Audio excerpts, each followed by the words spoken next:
And straight to Iran's capital, Tehran, where thousands took to the streets to express their anger over America's reimposed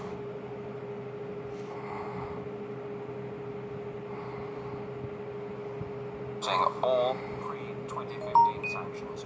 The demonstrations also marked the 39th anniversary of the US embassy takeover in that city.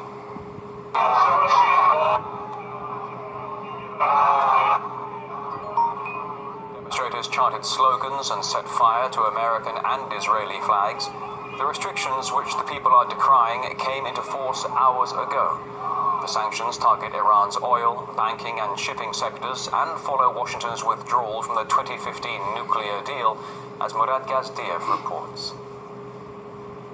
These sanctions come into force now, on the 5th of November in the US. 39 years plus a day since the Iranian revolutionaries stormed the US embassy in Tehran in 1979. America really holds grudges.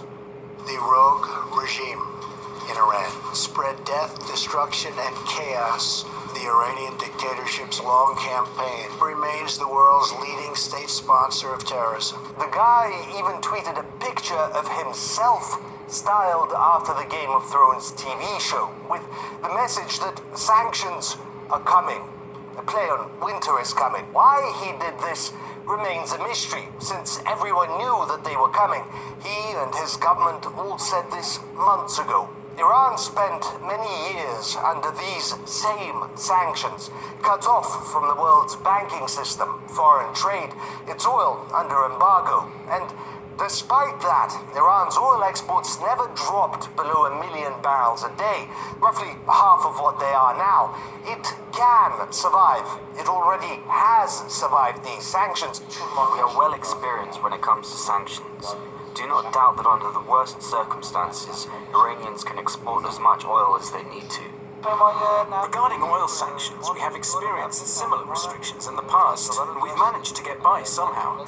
So, we now have more experience than we did back then. Moreover, we now have the international community on our side.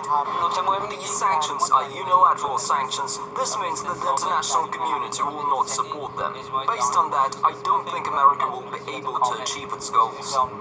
While strangling the Iranians into submission seems unrealistic, nevertheless, you can't laugh these sanctions off. Officially, Washington wants to deprive the Iranian regime of money it uses to spread terror without targeting ordinary people. In theory, humanitarian goods such as life-saving medication are exempted from sanctions. In practice, everyone is so terrified of US sanctions, of how ambiguous they are, that banks and companies simply refuse to sell Iran that very medication. And the US doesn't seem to care. It's their problem. The sanctions imposed by the US, which they say will target our government, will definitely affect people's lives, putting much more pressure on us. Even though these sanctions haven't manifested themselves on the market yet, they are already on people's minds and causing them a lot of worry. Every year, or every 2 to 3 years, they say new sanctions will be imposed, so people have gotten used to sanctions. But that doesn't mean we accept them and it doesn't hurt. It means we've had them so long, they don't affect us anymore. Medicines are hard to come by because of sanctions. No doubt, if you are caring for a patient, your life is affected by these sanctions. Sanctions decrease the quality of life as people cannot now obtain things they used to obtain easily before. Washington's sanctions hurt ordinary Iranians the most, and this is something we have to understand.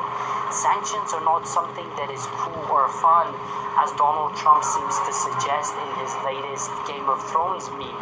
The kind of feeling Iranians, average people as well as Iranian leaders currently have regarding the US is Donald Trump has created a lot of mistrust and anger among Iranians, because from the Iranian perspective, Iran has been completely obliging its part of the deal.